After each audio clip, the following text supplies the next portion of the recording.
I've known Stella Rossi since we were kids. We've been roommates for 3 years, and I've always thought of her as the little sister I never had. That is, until the day I stumbled upon an encrypted folder on her laptop. The password hint was a question about the glass marble I gave her when I was 8. On a whim, I tried it. The password worked, and the folder opened.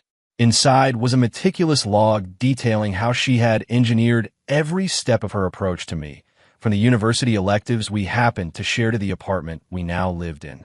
Every coincidence I'd taken for granted was, in fact, a carefully orchestrated part of her grand design. I started to wonder if my entire life had been a beautiful, gentle trap. I pushed open my bedroom door and walked into the living room. Stella was standing in the kitchen, wearing nothing but a thin strap slip dress. The hemline barely reached the tops of her thighs. She was barefoot, her toes curled slightly against the cool hardwood floor. She was holding my favorite mug, taking a sip of water. "Morning, Liam," she said, turning her head to flash me a smile. Her lips were glistening with water. I grunted a reply and walked over to the counter to get a glass myself. Using my mug, I pointed. "Is that a problem?"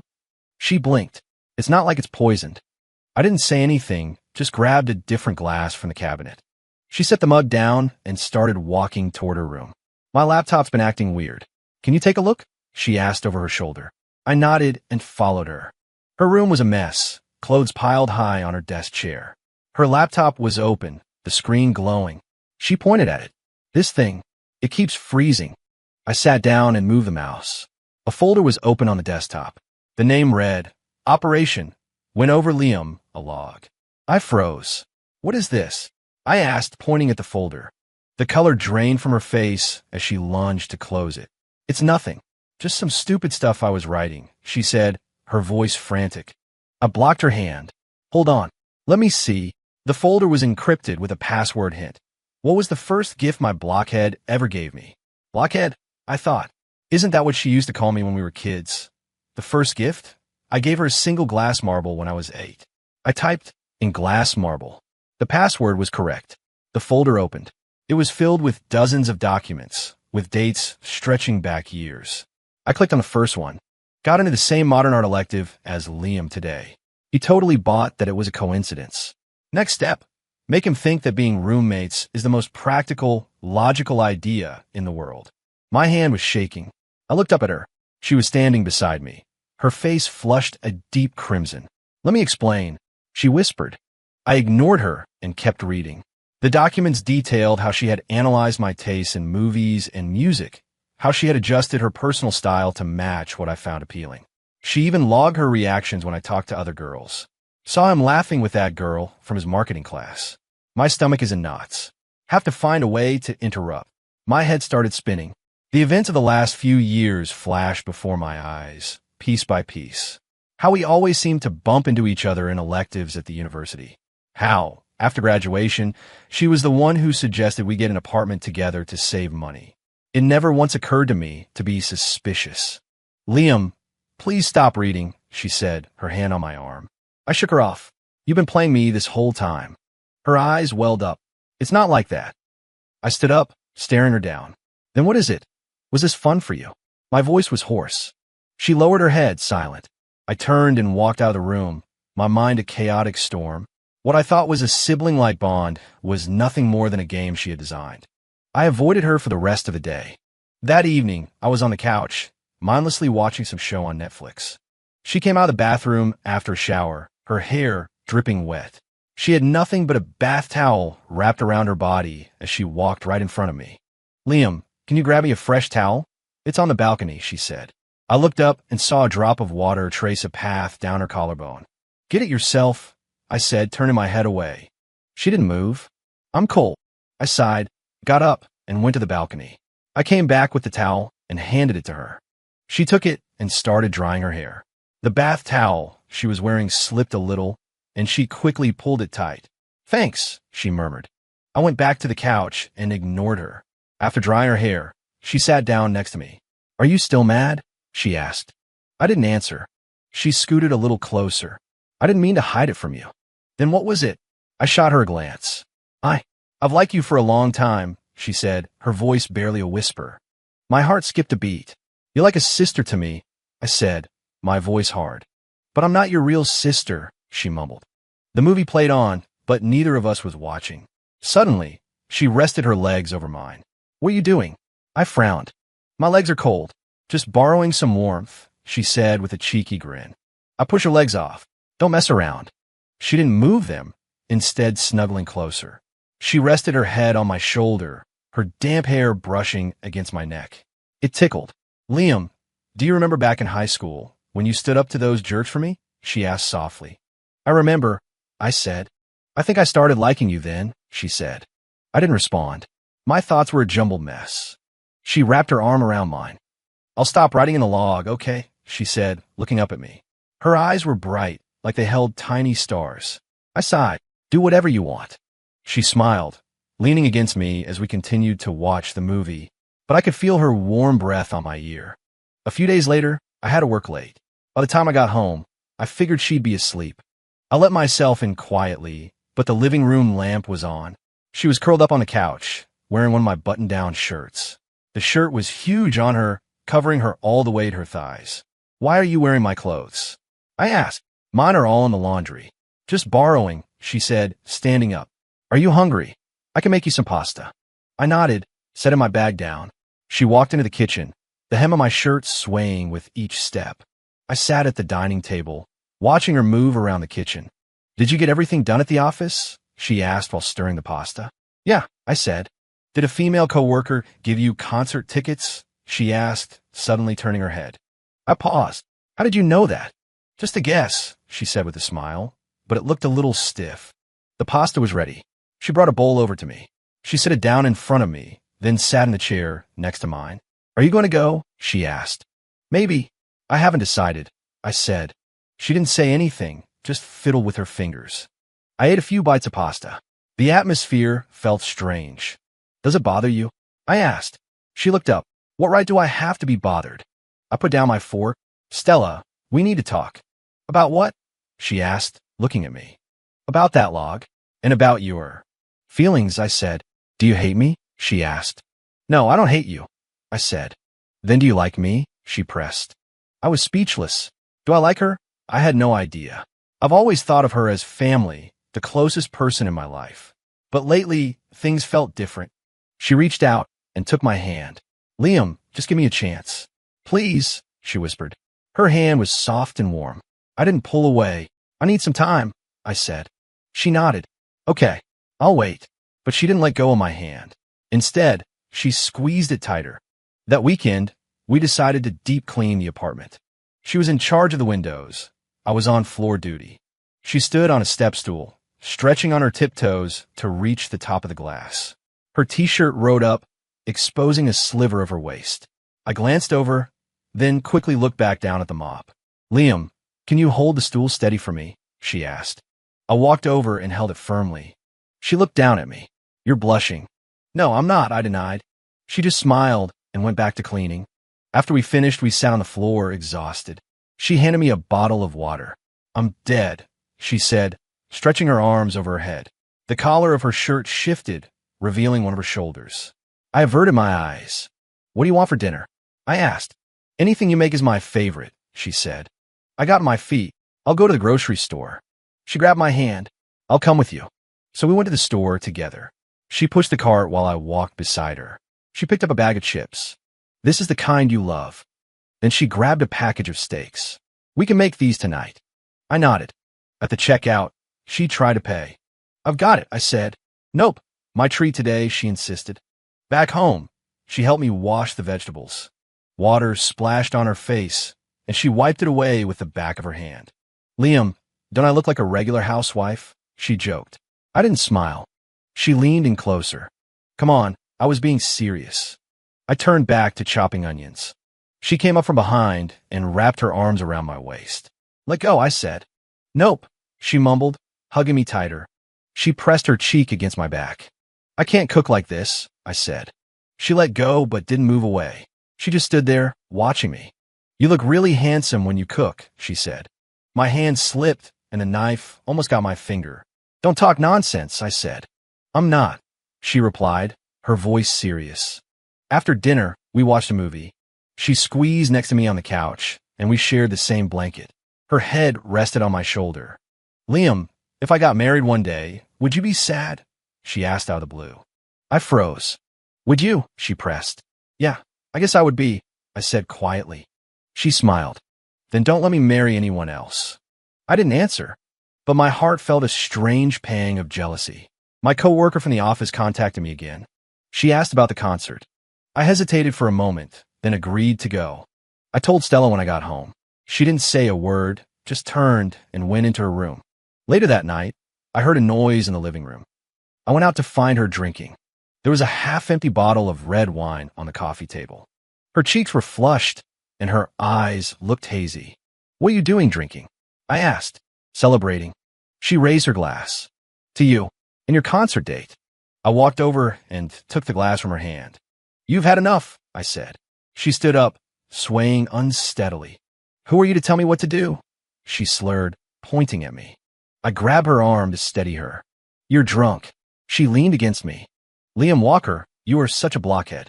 I didn't argue. She looked up at me. That battle plan of mine. The final step was for me to make a move.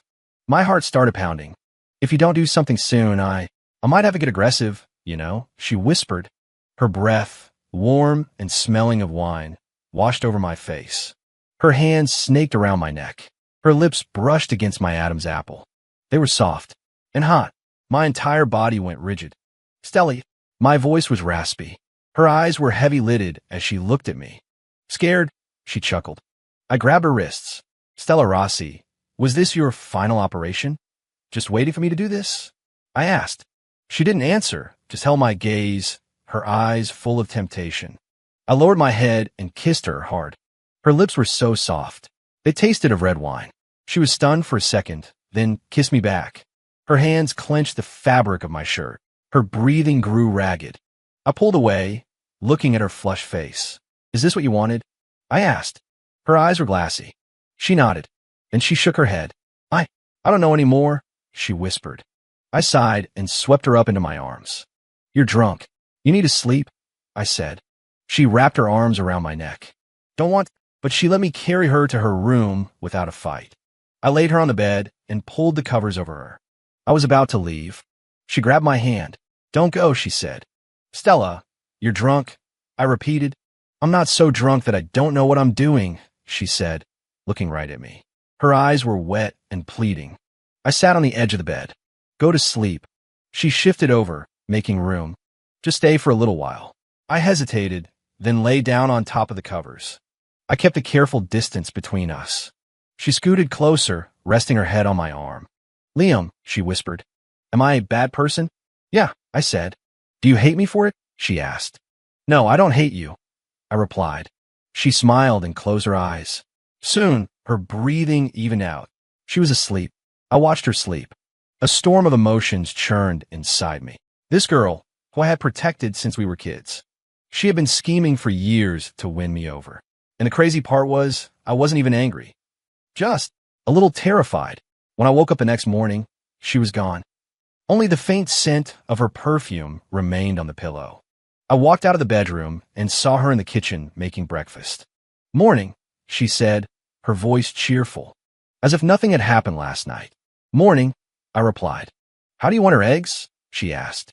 The usual, I said. She nodded and went back to the stove. I sat at the table, watching her. About last night, I started. She turned around and placed a plate of eggs in front of me. I was drunk last night, she said, avoiding my eyes. Oh, I said. So whatever I said or did, it doesn't count, she added quickly. I frowned. What's that supposed to mean? It means, don't worry about it, she said. I put down my fork. Stella, you're running away from this. She bit her lip. No, I'm not. Then tell me, what part of last night was real? I asked. She looked down. Most of it was real.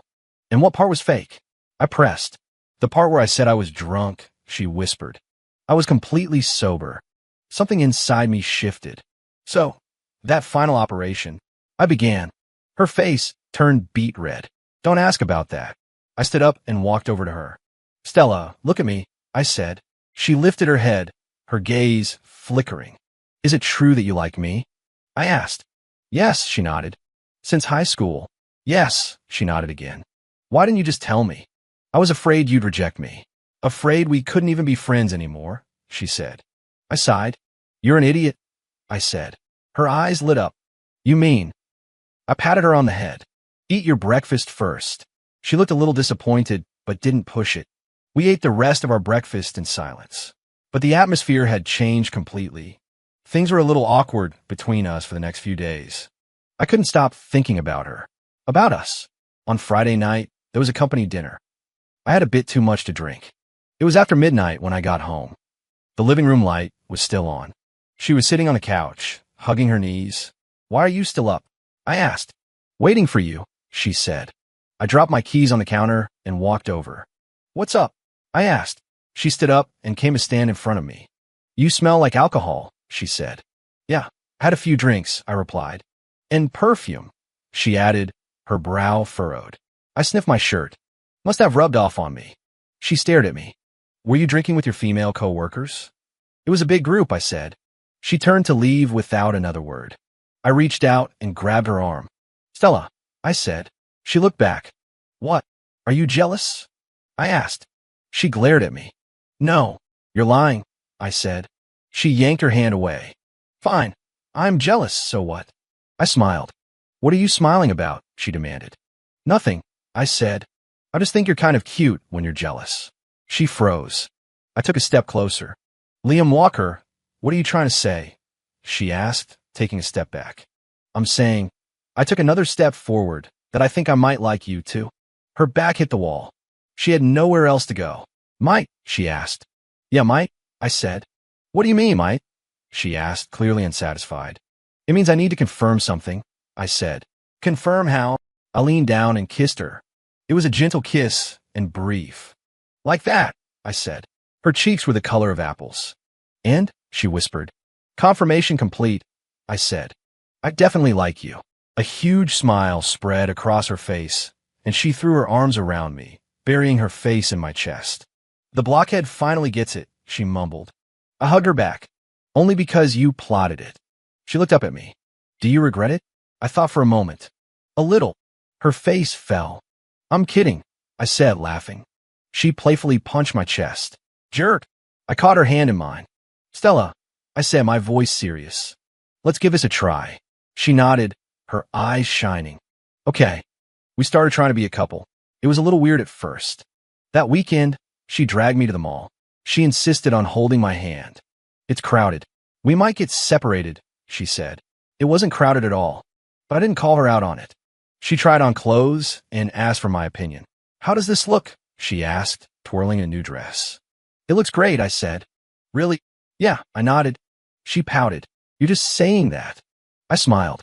No, it really does look great. Only then was she satisfied. After shopping, we went to get dinner. She ordered a ton of food, saying we were celebrating. Celebrating what? I asked. Celebrating you finally coming to your senses, she said. I just shook my head, amused. During dinner, she kept staring at me. What are you looking at? I asked. Just how handsome you are, she said. I looked down at my plate, trying to hide my smile. Liam Walker, you're my boyfriend now. You know that, right? She declared. I know, I said. So you have to be good to me. I've always been good to you. It's different, she insisted. This is boyfriend good. I nodded. Okay. She smiled and put a piece of her food on my plate. This is delicious. Try it, she said. I tried it. It's good. Is this technically a date? She asked. I guess so, I said. Then we should go see a movie tonight, she suggested. Okay, I agreed. She kicked her feet happily under the table, like a little kid. At the movie, she leaned against me the whole time. Her hand was gripping my arm tightly. Whenever there was a scary part, she would bury her face in my side.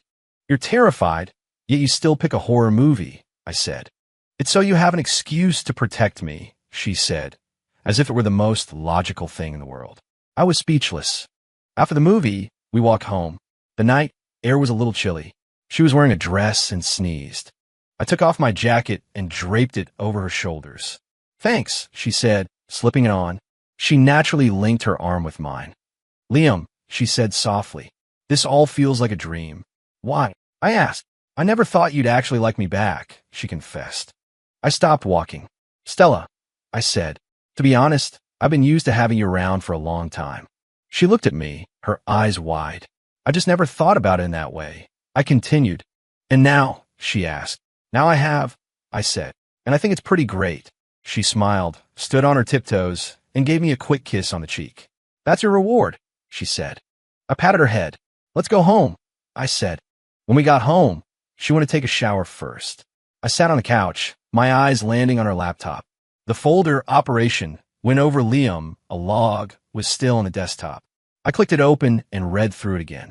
This time, my feelings were different. It was a little funny and a little heartbreaking.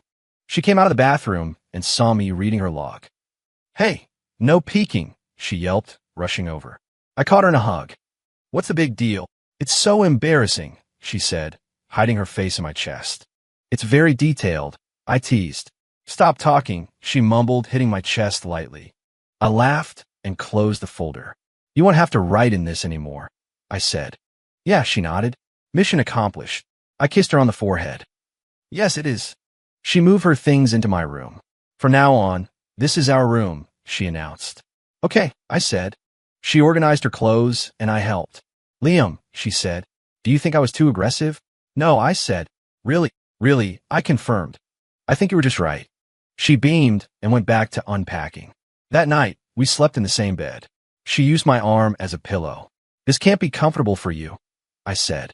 It's comfortable for me, and that's what matters, she replied. I sighed, but I didn't make her move. In the darkness, she spoke again, her voice soft. Liam, I love you. I was taken aback for a second.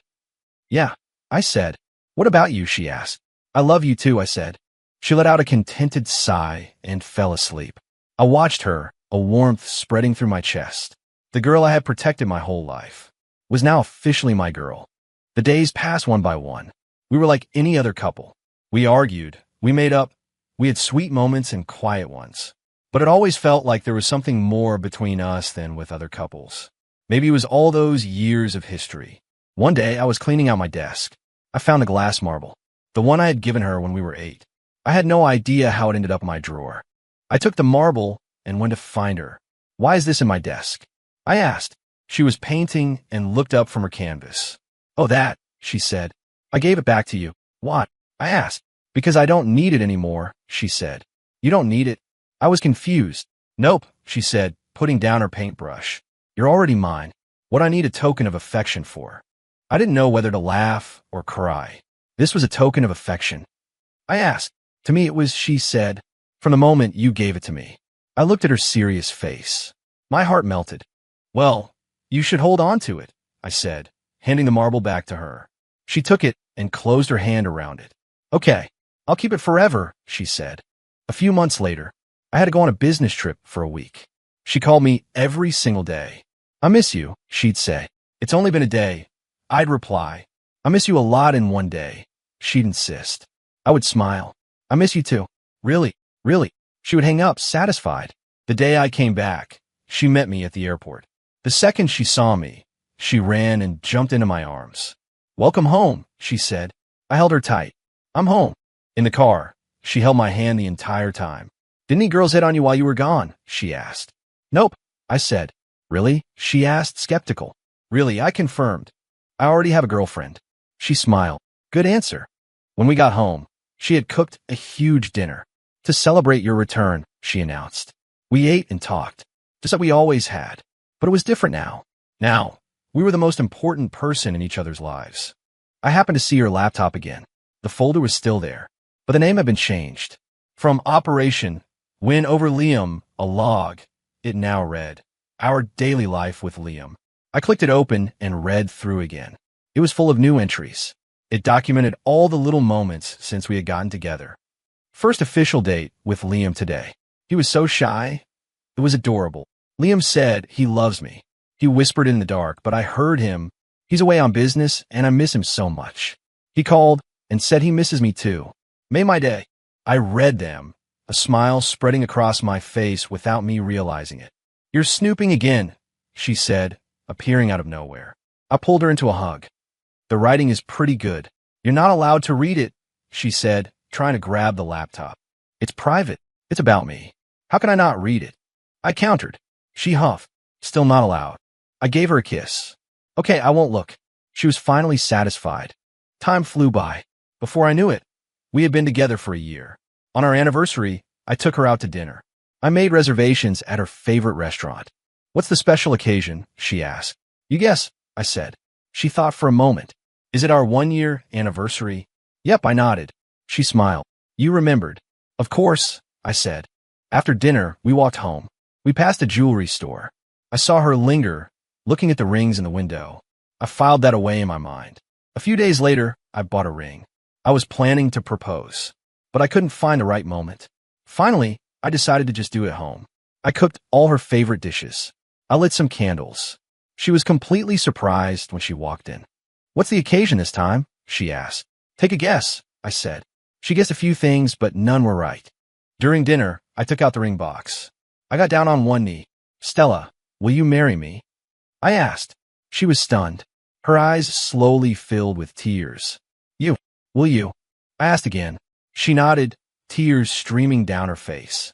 Yes. I slipped the ring onto her finger. She threw her arms around me. Liam Walker, you finally made a move on your own, she said, her voice thick with emotion. I smiled. You kind of forced my hand. She playfully hit me, but hugged me even tighter. We started planning the wedding.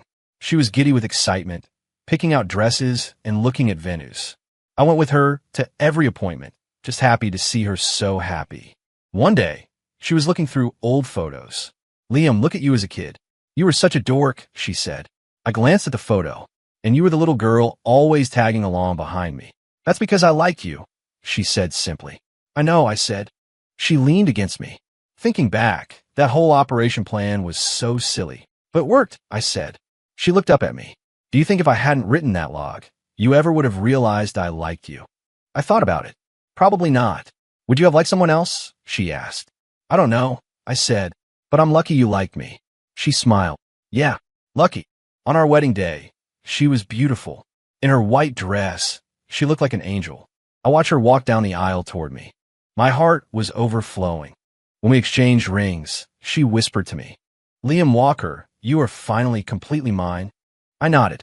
You too. After the ceremony, it was time for the bouquet toss. She turned around and tossed it right to me. Catch, she yelled. I caught out a sheer reflex. The entire crowd erupted in laughter. What was that for? I asked her. You're already mine, so it doesn't matter if you have the bouquet, she said. I shook my head, exasperated. But my heart was full of sweetness. Life after marriage was pretty much the same as before, but there were subtle differences. We were closer, more in sync with each other. One day, my old laptop finally died. While trying to recover the data, the technician found another encrypted folder. The name was Evidence That Liam Might Like Me. The password hint was the same question. I typed in glass marble. It opened. Inside were her notes, starting from high school, documenting every little thing I did that she thought might be a sign I liked her back. Liam stood up to those jerks for me today.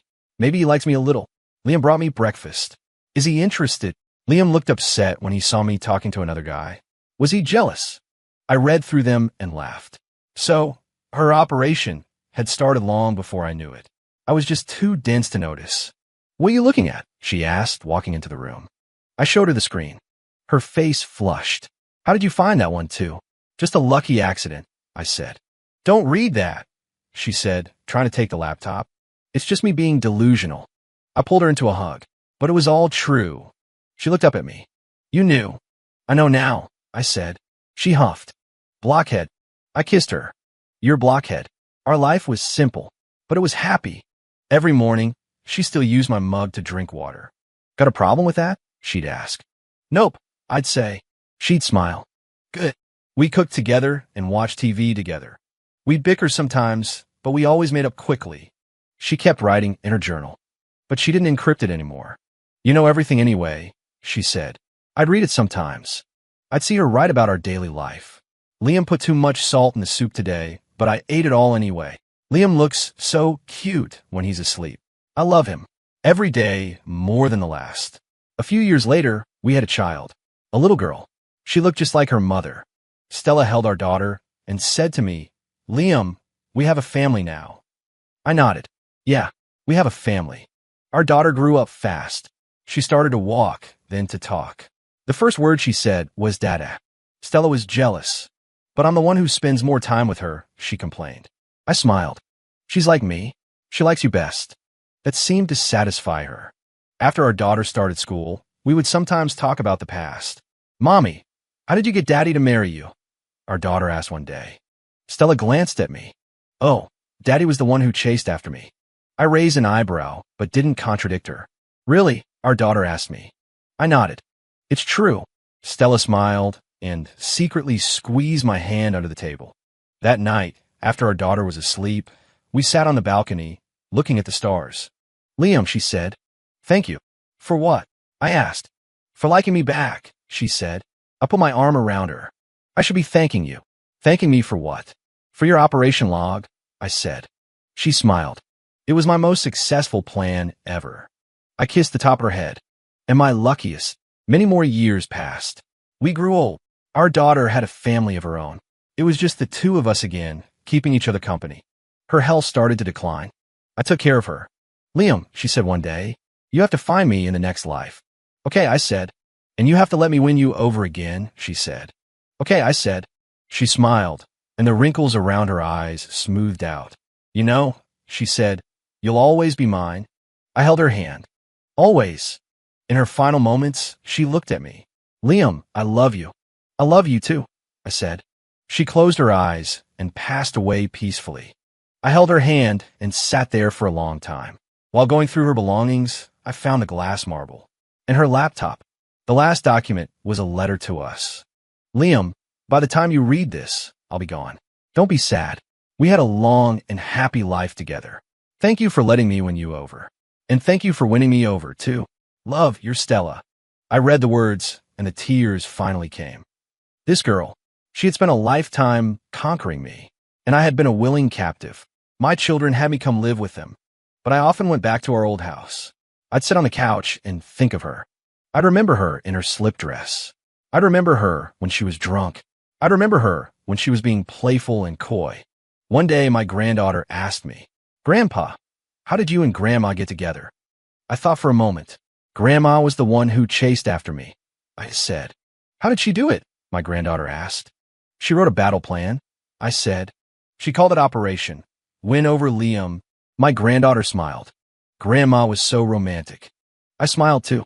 Yes, she was. I lived to be a very old man. Just before I passed, I thought I saw her. She was wearing the same dress from all those years ago, waving at me. Liam, I've come to get you, she said. I reached out my hand. Stella, I'm coming. In that last moment before I closed my eyes, I saw her at 8 years old, tagging along behind me, calling out sweetly, Liam. I saw her at 18, in our elective class, pretending it was a coincidence. Fancy seeing you here, Liam. And I saw her at 28, at our wedding, saying to me, I do. My entire life, I had been completely and utterly outmaneuvered by her, and I wouldn't have had it any other way. With my last conscious thought, I whispered, Stella, in the next life, it's my turn to win you over. And then, everything went quiet.